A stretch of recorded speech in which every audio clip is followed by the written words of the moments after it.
Sente café. Você quer também aonde? 60.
Boa noite.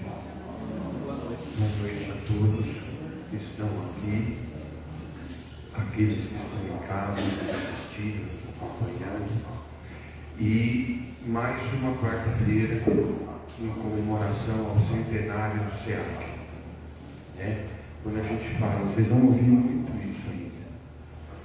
Afinal, são 3 meses. A gente é metido, então a gente fez 3 meses para cansar. E eu espero que vocês tenham acompanhado ontem a live da Mayra Rocha, de Brasília. Ela não tinha agenda para vir agora nessa época, até para Finlândia. Então a gente fez uma live com ela ontem, um tema muito importante, que na realidade se resume na reforma íntima, que a gente tem que procurar diariamente fazer para se melhorar. É esse o caminho. Mas continuando com a nossa programação, hoje nós vamos receber Piratininga. Mas ali, Piratininga e Bauru é tudo a mesma coisa, né? Afinal, o aeroporto é em Piratininga, é isso?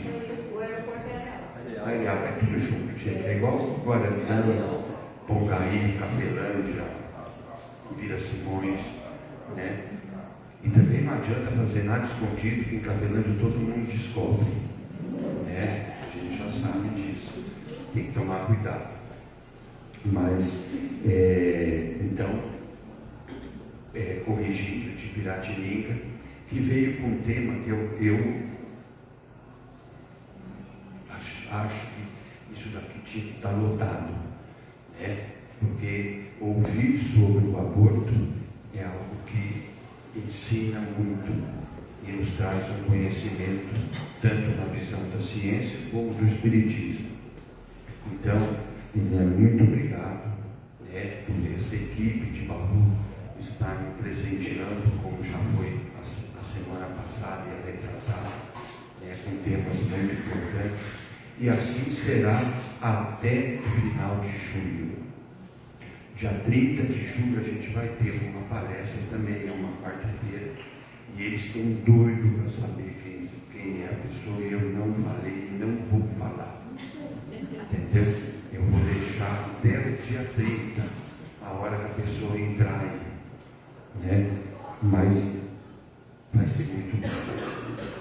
Mas antes da gente passar a palavra para Mariana, vamos fechar os nossos olhos, elevar o nosso pensamento a Deus, nosso Pai, a Jesus, nosso Mestre, aos amigos espirituais que aqui se encontram e agradecer.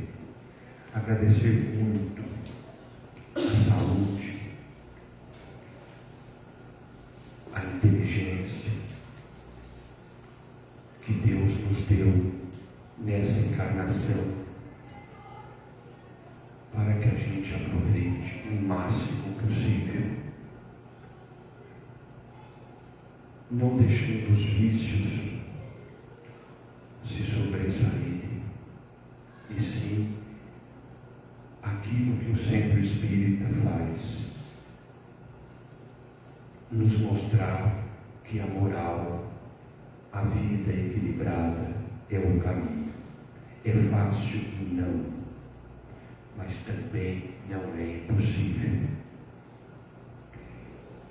E com esse agradecimento, a gente possa hoje aproveitar muito o conhecimento trazido por essa irmã, que graças a Deus nos vem trazer a doutrina espírita, que deve ser difundida. Isso sim é obrigação de todos nós, ajudar o próximo, difundir a doutrina espírita. Que Jesus nos acompanhe nessa hora, nessa palestra.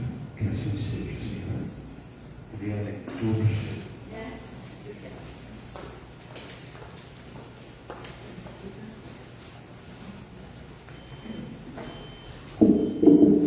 Acho que eu vou tirar.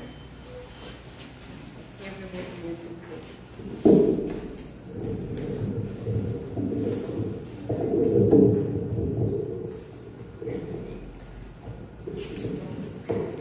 Olá, boa noite a todos. É uma alegria estar aqui em Cafelândia pela primeira vez. Como ele disse, eu sou de Piratininga, que é pequenininha que nem Cafelândia, é tudo igual. Como ele disse, se fizer alguma coisa errada, todo mundo sabe no dia seguinte. É bem pequenininha também. E aí, hoje eu venho trazer para vocês esse tema, que é um tanto complexo, um tanto pesado às vezes, mas que a gente precisa entender, à luz da doutrina espírita, né? O que é, o que não é, enfim. Nesse percurso que nós vamos fazer, eu vou passar brevemente pelo conceito, né? O que é, afinal, né? O aborto, as questões de saúde pública. A gente vai passar rapidamente, né? Porque, né, não tem como a gente aprofundar muito, mas a gente precisa dar uma passadinha pelo aspecto de saúde pública. Uma passadinha também pelas questões legais, a gente precisa entender legalmente o que é e o que não é, como deixa de ser. E claro, vamos nos dedicar mais aos aspectos doutrinários desse tema. E por fim, a gente vai ter um comentário final. Essa palestra, diferente de outros temas em que a gente tem um começo, meio e fim, e o palestrante dá uma conclusão sobre aquilo, eu não posso concluir essa palestra, porque ela entra no livre-arbítrio. Se você é a favor ou contra o aborto, é seu livre-arbítrio. Assim como questões como, por exemplo, a pena de morte. Se é a favor ou se é contra, isso entra no seu livre-arbítrio. É uma escolha sua ser a favor ou contra. Mas, como nós estamos numa doutrina racional, a nossa fé tem que ser racional. Se a gente é contra ou a favor, a gente tem que saber por quê. Por que eu sou contra? Ou por que eu sou a favor? E é esse percurso que a gente vai fazer para que vocês, no seu livre-arbítrio, decidam se são contra ou a favor e por quê. Né? Então é isso que a gente vai olhar, todos esses lados. Né?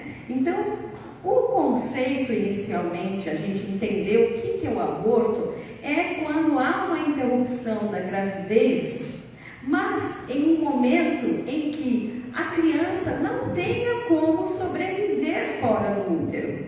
Porque ocorrem as gravidezes, né, as interrupções que às vezes são necessárias, porque a mãe tem um problema de saúde, ou o feto está com um problema de saúde, né, e são os partos prematuros. E é no momento em que a criança já tem como sobreviver fora do útero, né?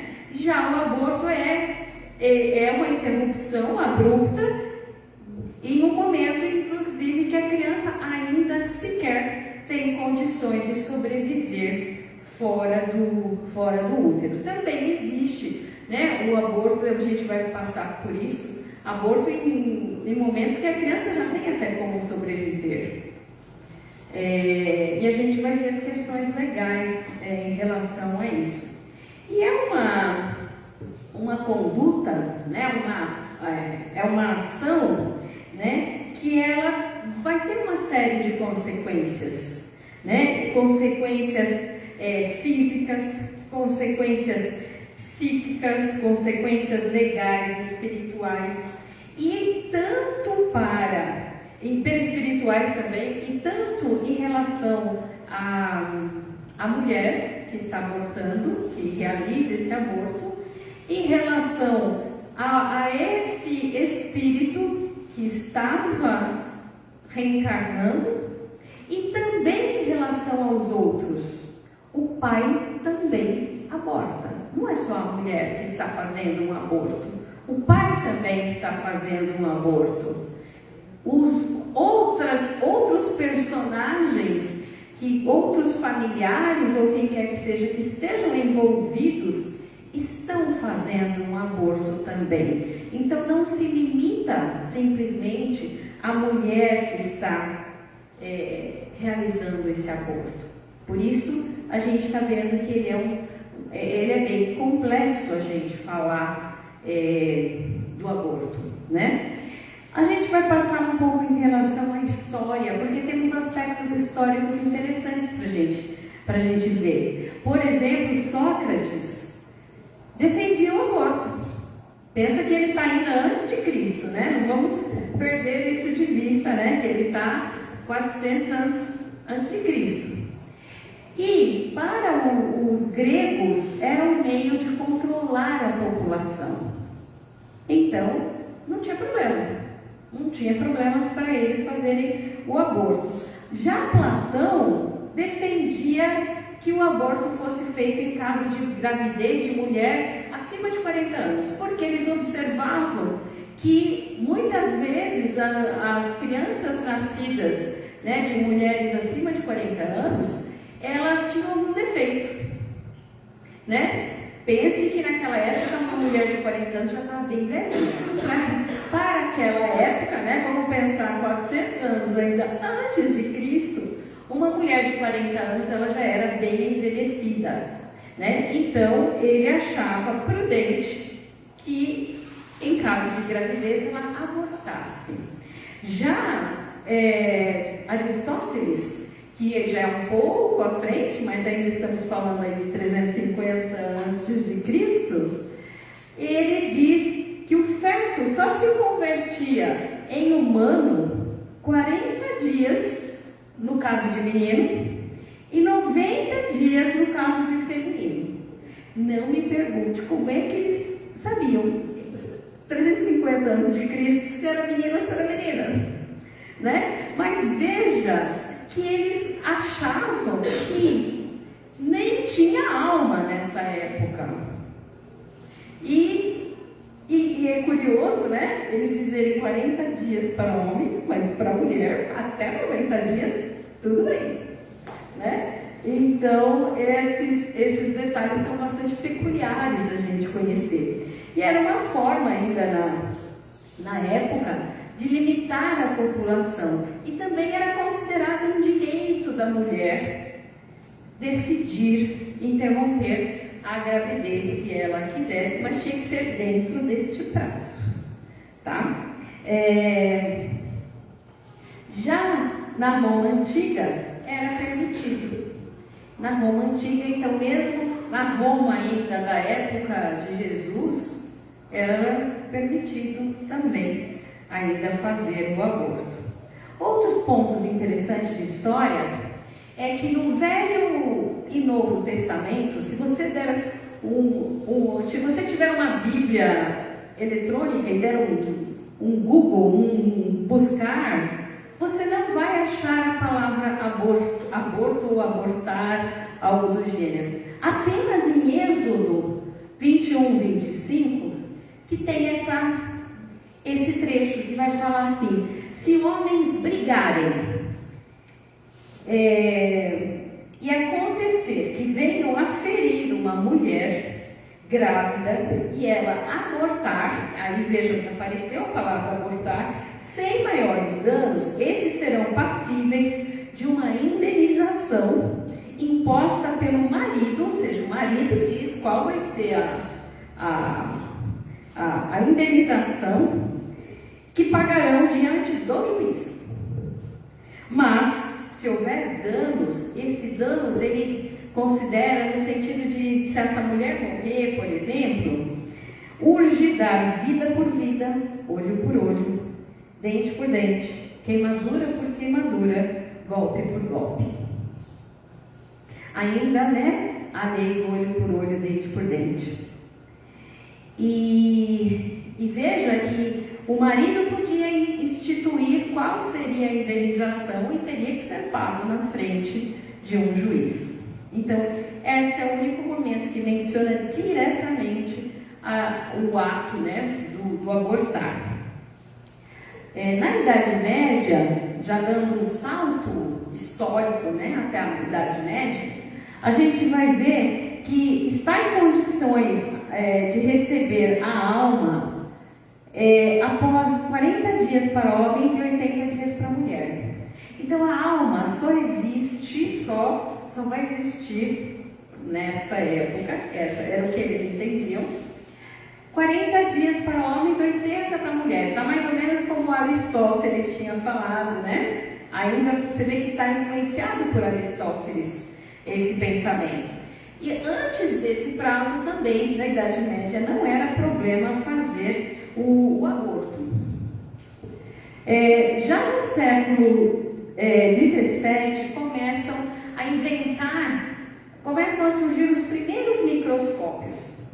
E com as lentes que já conseguiam ver o mundo minúsculo, eles começam a entender a fecundação, começam a entender, a estudar também a formação do feto, e aí já começam a refletir mais sobre o início da vida, né? Então já é um passo importante. Você vê que a ciência começa a influenciar na mudança de pensamento, de olhar das pessoas. Já no século XVIII, começam a surgir as legislações nos países em relação ao aborto. Começam a surgir leis para alguns liberando de uma forma ou de outra, outros proibindo, enfim. Mas em 1869, a Igreja decreta a excomunhão. A excomunhão pela prática do aborto, seja qual for a situação. E essa questão do aborto é uma coisa que as diferentes religiões, elas convergem, elas pensam igual. Porque se você olha os evangélicos, eles também têm como premissa a preservação da vida. O católico também, todas as religiões, elas convergem nesse sentido, né? Então é um ponto que dificilmente você encontra divergência entre as religiões, embora elas tenham divergências em muitos aspectos às vezes, né?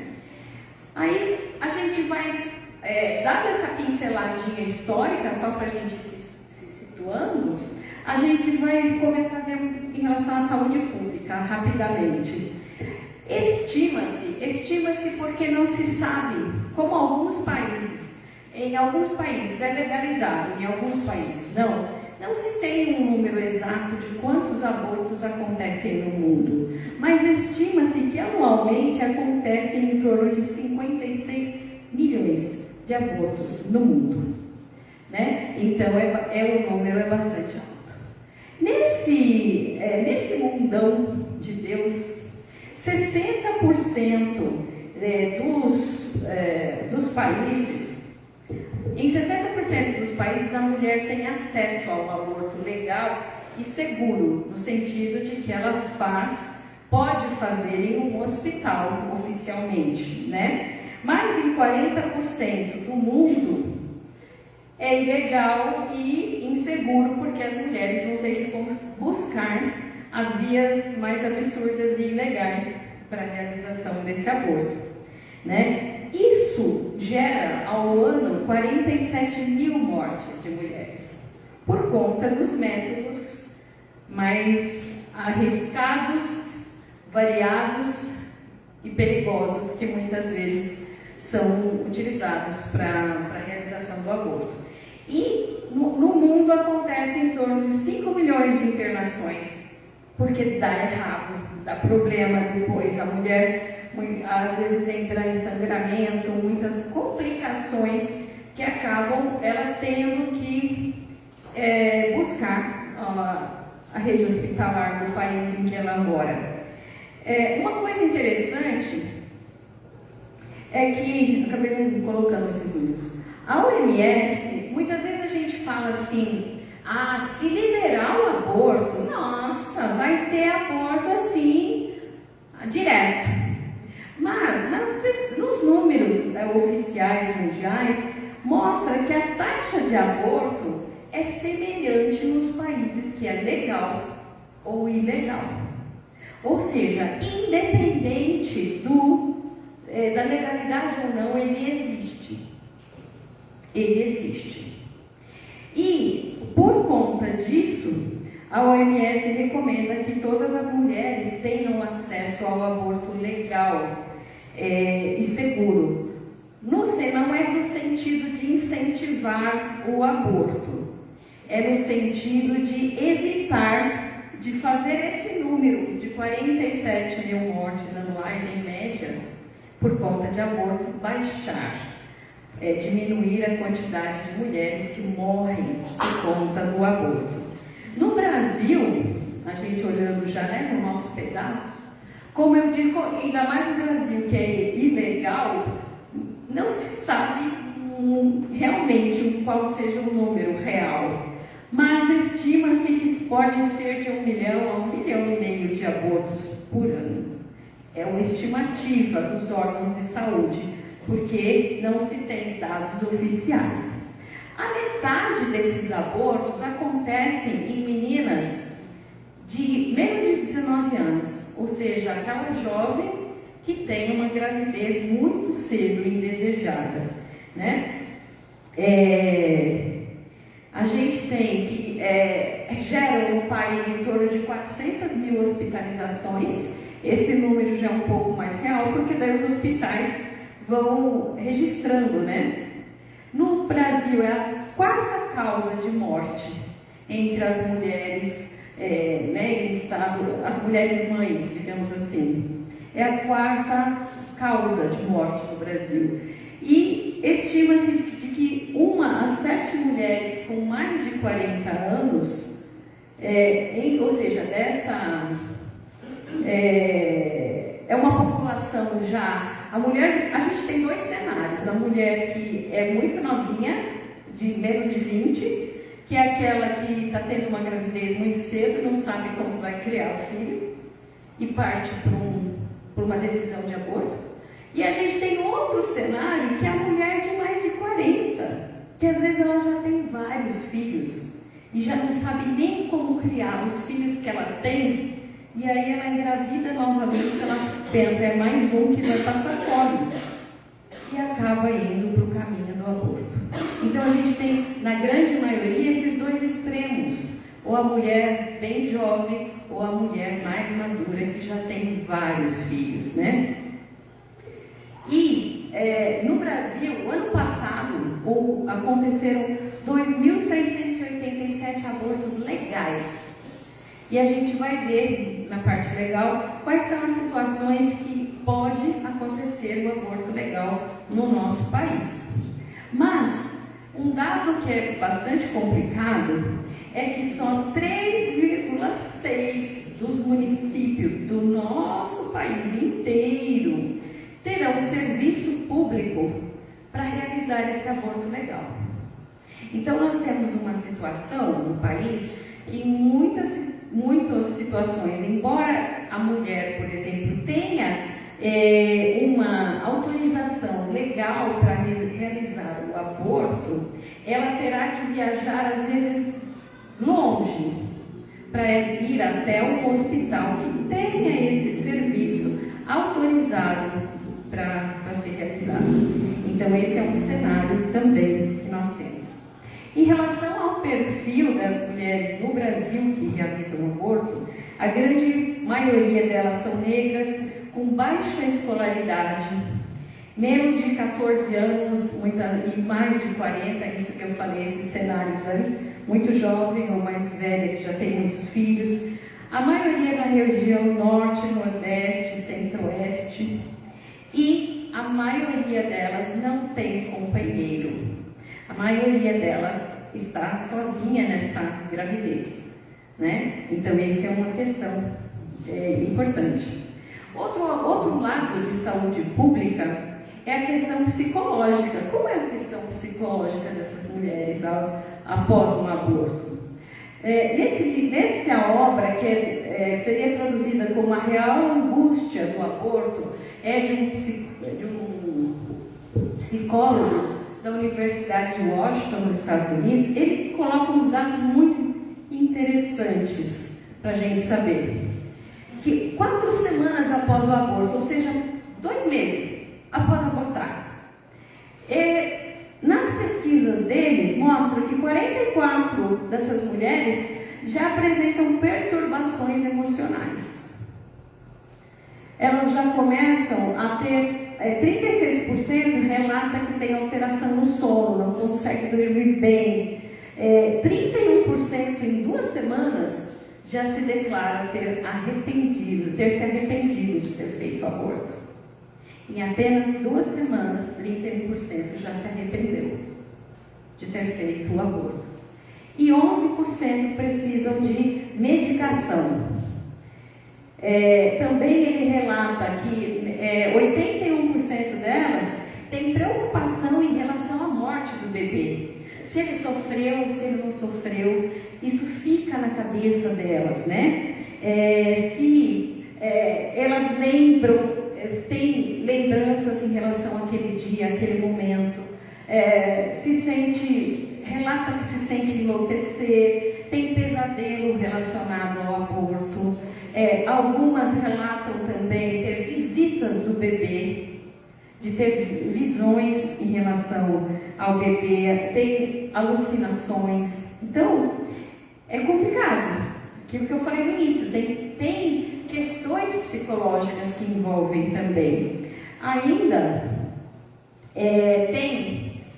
a mulher fica também com uma sensação de luto, igual ela tivesse perdido um filho realmente, e ela de fato perdeu, né? Então ela fica com um sentimento de luto. Ele relata que muitas começam a ter pensamentos suicidas. Há uma tendência dessas mulheres começarem a ter transtornos mentais, se enredarem para o lado do vício do álcool ou drogas. Há um índice de 30%, uma possibilidade 30% maior dessa mulher ter depressão, por exemplo. Então é bastante complicado. Até eles relatam que muitas mulheres, mesmo se depois engravidam, no caso daquelas mais jovens, são mães mais irritadas, sabe? Mães mais agressivas com os filhos. E muitas delas acabam tendo muita dificuldade para engravidar por conta dos métodos, né, absurdos que às vezes são usados no momento de engravidar, de abortar. É interessante a gente saber do lado legal, né? A gente dando uma pincelada no lado legal, que o Código Penal francês, 1791, ele declarava que todos os cúmplices, não é só a mulher, todo mundo envolvido, eram flagelados e condenados a 20 anos de prisão.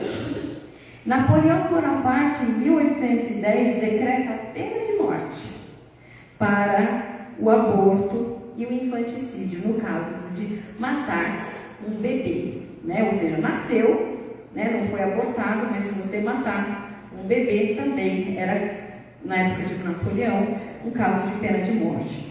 Depois se torna uma prisão perpétua, e não só para mulheres, mas para o médico, para farmacêutico, porque farmacêutico era muito importante naquela época, né? Ele podia dar medicamentos abortivos para a mulher. Para cirurgião, todo mundo era condenado também a trabalhos forçados. O primeiro país a legalizar o aborto foi a União Soviética, em 1920, mas até o primeiro trimestre, até os 3 meses de gravidez. E, de fato, a maioria dos países que tem o aborto legalizado é só, no máximo, até os 3 meses. A gente vai ver, na nossa legislação, temos um problema em relação a isso. E há países como o Uruguai e Portugal que eles têm um acompanhamento para a mulher. É legalizado, mas quando ela chega no hospital e fala, olha, eu quero abortar, primeiro eles vão explicar tudo para ela, tentar convencê-la a desistir do aborto, mostrar para ela todas as consequências que pode ter para ela mesma em relação à saúde dela, mostrar que se ela quiser levar a gravidez adiante, mas não tiver condições de criar esse filho, como ele é encaminhado, por exemplo, para um serviço de adoção, eles mostram todos os cenários, ela vai passando por psicólogo, por médico, e só se ela realmente, depois desse processo todo, ela não desistir, é realizado o aborto, tá? Então tem esse acompanhamento. Já no nosso país, ele é ilegal, exceto quando há risco de morte para a mãe. A mãe está numa gravidez de muito risco, que se ela seguir surgiu algum problema de saúde, que se ela seguir com a gravidez, ela vai morrer. Então, nesse caso, é autorizado o aborto legalmente. No caso de estupro, mas existe uma série de questões aqui envolvidas. No caso de anencéfalo, lembra quando não tem a formação de parte do cérebro? Só que o nosso problema da nossa legislação, e é muito sério isso, é que não tem limite gestacional. Se a mulher está com uma gravidez por exemplo, de um estupro, ela começa essa gravidez e agora eu aborto, não aborto, aborto, não aborto. Se ela tiver com 8 meses e meio e falar, não, eu quero abortar, a legislação permite. Essa criança já está totalmente formada.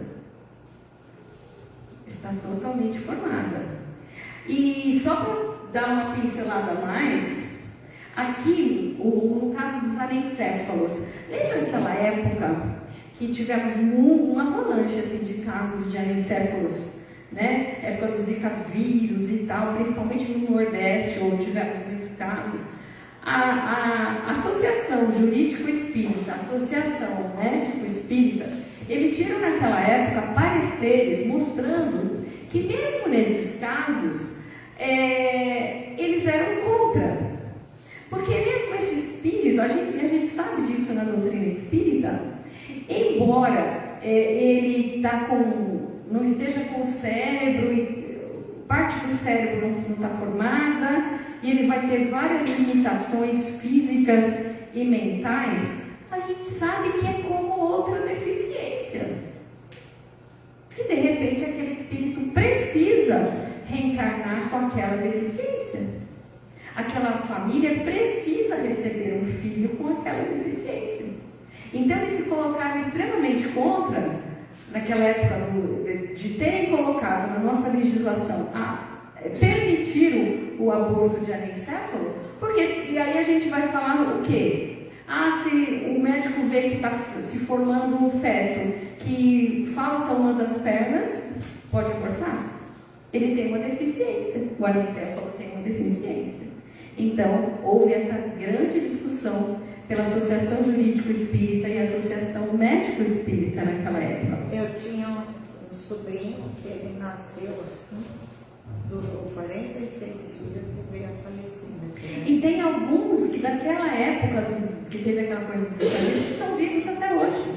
Já estão com 20, quase chegando a 20 anos, enfim. Tem alguns que estão sobrevivendo bastante, o que prova que eles tinham a necessidade de reencarnar e viver X anos com essa condição, né? Então, algo muito para a gente pensar. E as penas no Brasil vão variando, se a mulher consentiu, não consentiu, se foi um terceiro que provocou o aborto, né? Ou seja, eu conheço situação em que o marido, sem que a mulher soubesse, ou seja, ela não tinha culpa disso, deu um remédio para ela abortar, sem que ela soubesse. Ou seja, aconteceu um aborto, mas nesse caso ela tem o atenuante de que não foi uma decisão dela, não foi uma escolha dela. Ele decidiu e ele fez com que o aborto acontecesse sem que ela soubesse do que estava acontecendo. Ela só se deu conta do que ele tinha feito quando ela começou a passar mal. E ela sacou que ele tinha dado alguma coisa para ela. E aí vamos falando da doutrina espírita. No capítulo 7 do Livro dos Espíritos, que a gente tem o item, né, de retorno à vida corporal, união da alma com o corpo, fala do aborto, especificamente do aborto. Então a gente tem essa questão que vocês já devem conhecer, em que Kardec pergunta em que momento a alma se une ao corpo. E a gente sabe na doutrina espírita que ela se une ao corpo já no momento da concepção. E essa união entre esse feto e esse espírito reencarnante vai se tornando cada vez mais intensa à medida que a gravidez vai avançando e ela se completa, né, plenamente no ato do nascimento. Mas a vida espiritual, né, a conexão espiritual já acontece desde o momento da concepção. Na 357, Kardec pergunta: que consequências tem para o espírito o aborto? O que acontece com o espírito com o aborto? E os espíritos respondem que é uma existência nulificada e que ele terá que recomeçar. Ou seja, toda aquela preparação que a gente sabe que existe para a reencarnação vai ter que recomeçar. Para ele, em outro momento, para ele poder ter uma nova reencarnação. Quer seja com os mesmos pais, ou outros pais. Mesmo que ele vá reencarnar com os mesmos pais, em outro momento, vai ter que começar todo o processo novamente do planejamento reencarnatório. Ainda, na questão 358, Kardec incisivamente pergunta se é um crime, se constitui um crime a provocação do aborto em qualquer período da gestação. E os espíritos falam: há crime sempre que transgredis as leis de Deus. Ou seja, sempre que a gente faz algo que vai contra, as leis de Deus, a gente está transgredindo, cometendo um crime. Uma mãe, ou quem quer que seja, que entra como essa história que eu contei, cometerá um crime sempre que tirar a vida de uma criança antes do seu nascimento. Por isso que impede uma alma de passar pelas provas que serviria de instrumento do corpo para esse corpo que estava se formando. Então, no momento que acontece o aborto, está interrompendo aquela vida e também impedindo que ele reencarne e possa, dar continuidade à sua evolução. Então, tem todas essas questões. Ainda na sequência, na 359, Kardec pergunta: dado o caso que o nascimento da criança pusesse em perigo a vida da mãe dela, haverá crime em sacrificar-se a primeira para salvar a segunda? Sacrificar, ou seja, a mãe para salvar a criança? E os espíritos respondem: preferível é sacrificar-se o ser que ainda não existe a sacrificar-se quem existe. Ou seja, eles respondem que é preferível sacrificar a criança que ainda não nasceu do que a mãe, o ser que já existe. Porém, a gente estava falando isso aqui na época de Kardec, final do século XIX, essa pergunta. Vamos pensar o contexto dessa pergunta. Hoje a medicina já está muito avançada. É muito raro acontecer uma situação hoje, com todo o acompanhamento pré-natal que existe, mesmo para quem use o serviço público, que chegue a um ponto de que esse bebê coloque a vida da mãe em risco. E fora isso, existe já na medicina a medicina fetal, em que o feto já é o paciente. A gente vê muitas vezes cirurgias que são feitas em bebês que ainda estão dentro do útero. Então hoje a medicina, inclusive a medicina fetal, está muito adiantada. Então hoje a situação dessa pergunta que Kardec faz aos espíritos naquela época é muito raro que aconteça, entendeu? Por conta de todo o desenvolvimento da medicina. Ainda em relação à doutrina, pesquisando em outras obras da doutrina espírita, a gente vai encontrando uma série de coisas muito interessantes. Abortos aparentemente espontâneos provocados pelo espírito. A gente vê situações na literatura espírita, às vezes, de que o aborto natural acontece.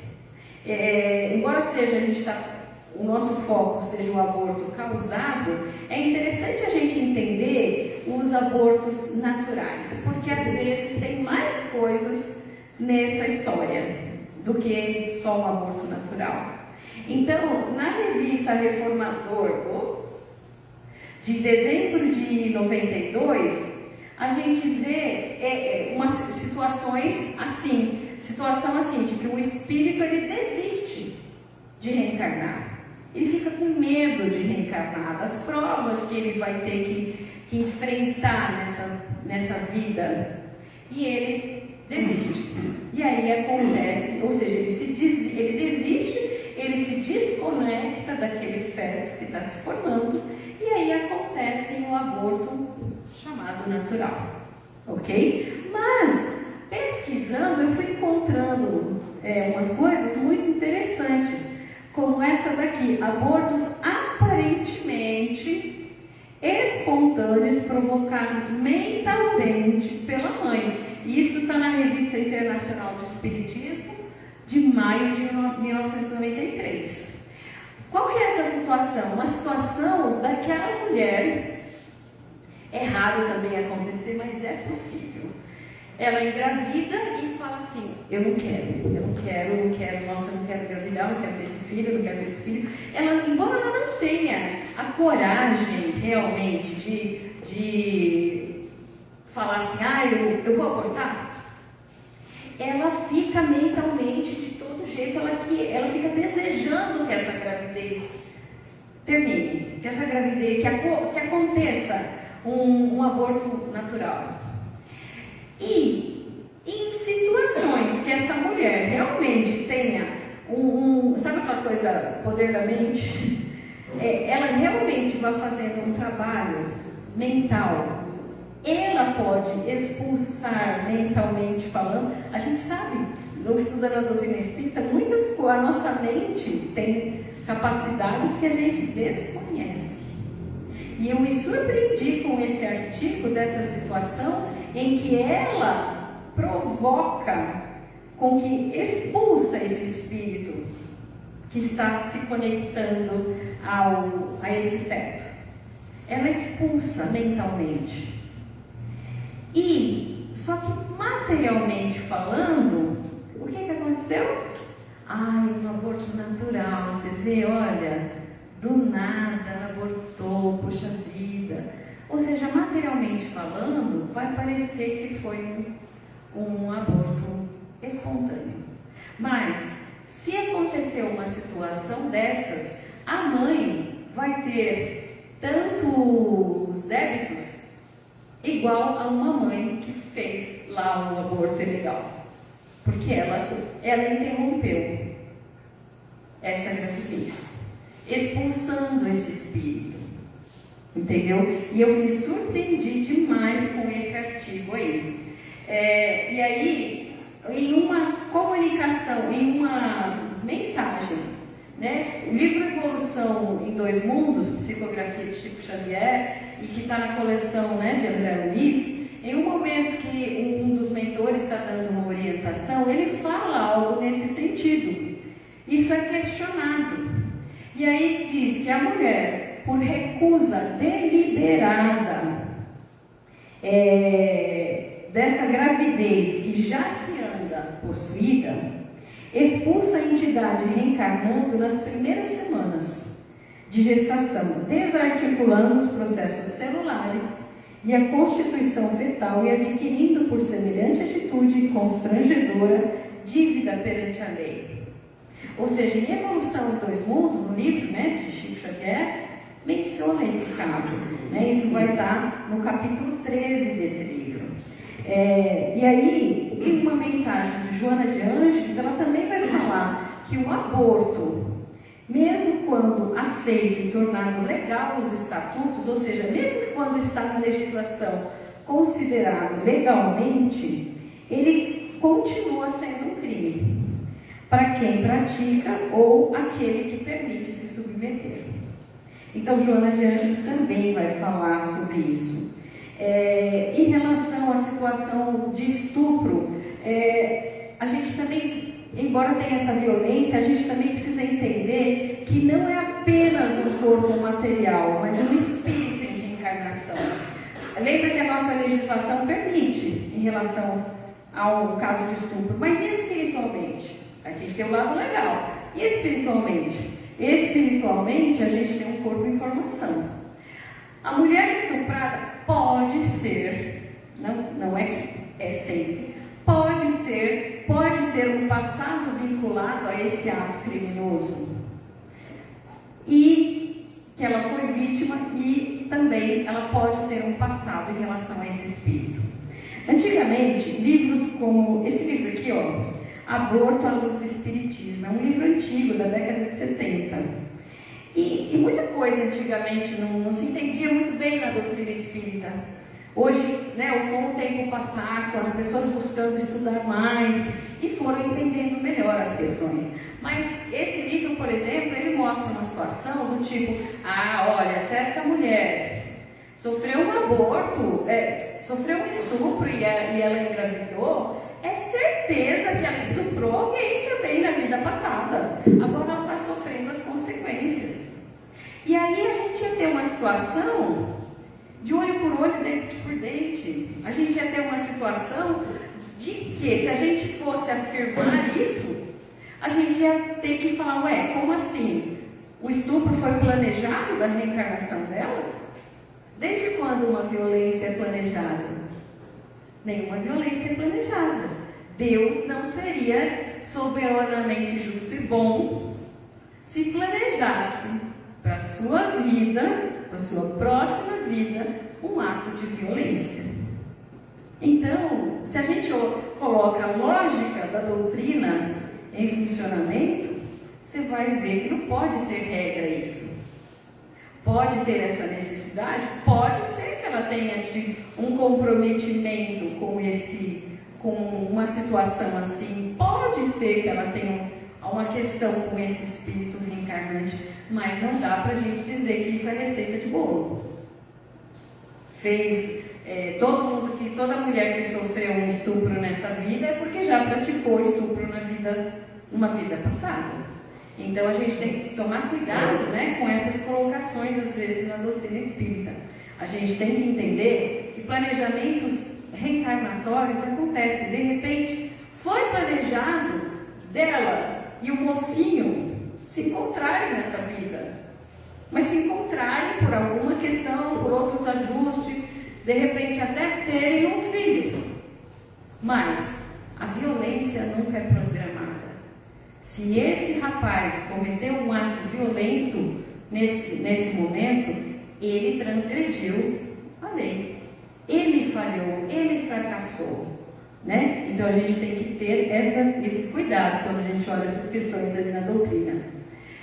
Outro ponto importante que a gente precisa pensar é fertilização in vitro. A primeira vez que eu fiz essa palestra, um tempo atrás, tinha me colocado essa questão, mas e a fertilização in vitro? Não tem um monte de mulheres que às vezes não conseguem engravidar? Procura tratamento, aí vai fazer a fertilização in vitro. Daí o médico fecunda 5 óvulos para ver se algum deles vinga para ela poder engravidar. E esses óvulos que estão fecundados? E aquela questão de Kardec que falava que a vida com o espírito se vincula desde a concepção. Se vincula ao óvulo desde a concepção.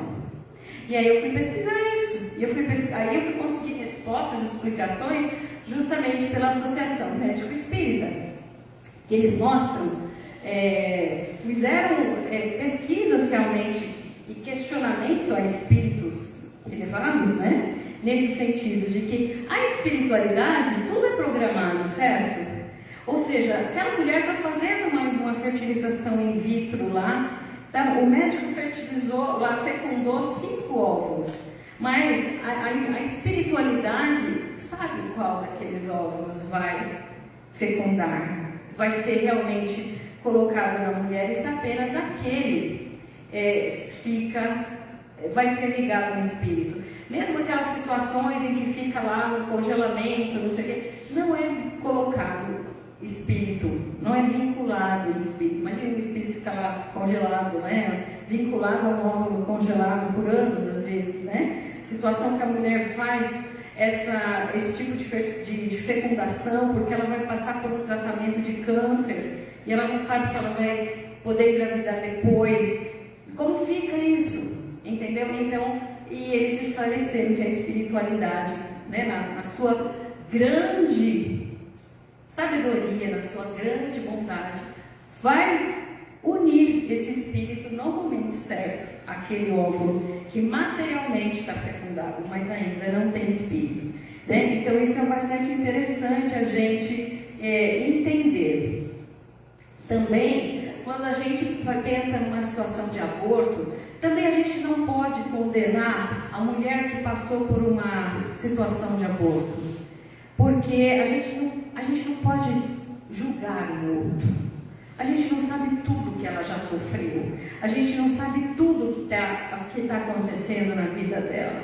Então, e fora que ela própria vai passar por um processo muito dolorido, que, como nós vimos, a maioria vai passar pelo arrependimento, vai ter que passar pela expiação dessa situação que ela cometeu, até que ela possa chegar realmente à reparação desse mal. Mas, ainda no livro Evolução em Dois Mundos, é feita uma pergunta para um dos mentores que fala assim: e para quem, por desventura qualquer, tenha praticado essa conduta inadequada, o que a gente diz? E a resposta é muito linda.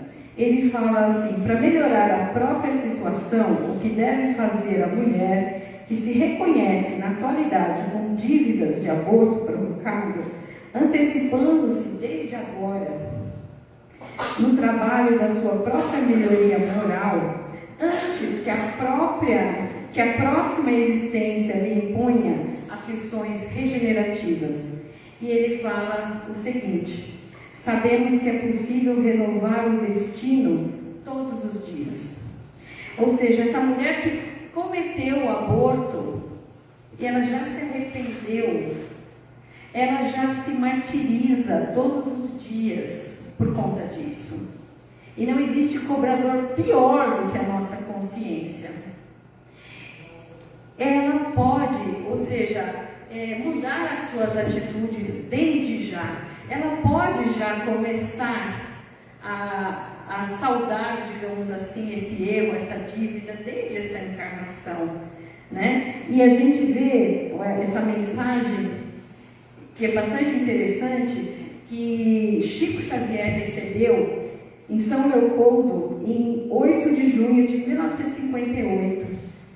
Ele recebeu uma mensagem relacionada ao aborto, que diz assim: quem ontem abandonou os próprios filhos, pode hoje afeiçoar-se dos filhos alheios, participar de algum trabalho com criança, né? Necessitados de carinho e abnegação, dedicar-se a crianças, afinal o mundo infelizmente tem muitas crianças necessitadas.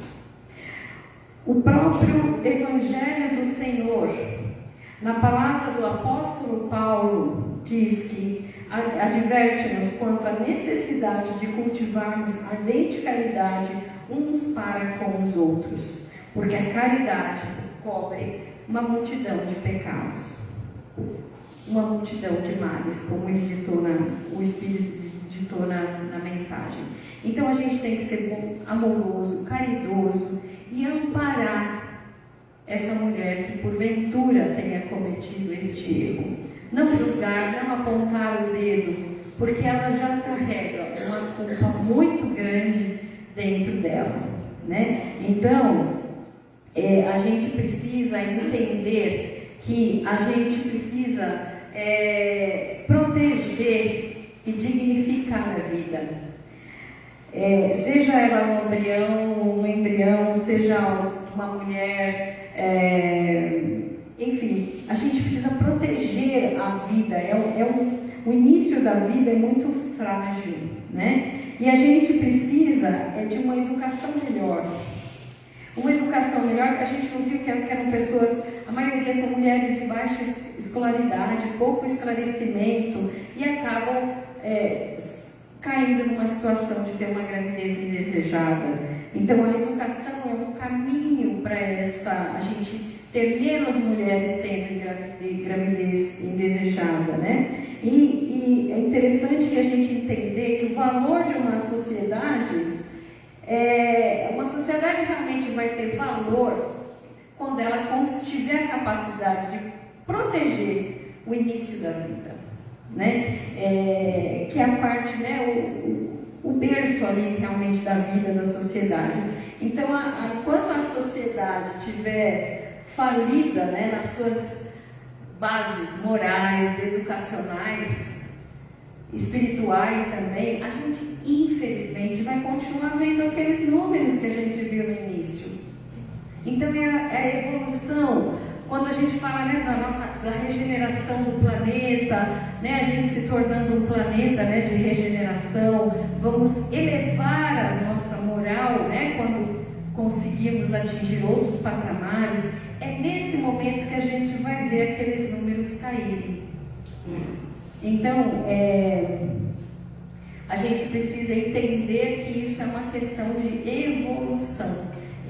Aqueles números são tristes porque a gente ainda está numa condição bastante, moralmente ainda complicada, né? Então, a evolução do planeta, a evolução né, espiritual das pessoas é que vai fazer com que aqueles números tristes caiam. E como eu disse, diferente de outras palestras, em que o palestrante dá uma conclusão, agora é seu livre-arbítrio formar a sua opinião diante desses lados todos que a gente viu, porque é uma questão de livre-arbítrio, ser a favor ou contra. Vocês têm aqui, nesse percurso que fizemos, bastante elementos para fazer uma decisão racional, já que estamos numa doutrina que preza pela fé racionalizada. Então, pensem, reflitam sobre tudo que a gente falou aqui hoje, né? E façam realmente uma escolha com muita consciência, né, do que você está decidindo, né? Eu agradeço muito a oportunidade de ter trazido esse tema tão complexo, mas também tão importante, né, para vocês refletirem, né? E que a paz de Jesus esteja com todos vocês essa semana, nos seus lares, com suas famílias. Muita gratidão por estar aqui hoje, viu? Obrigada.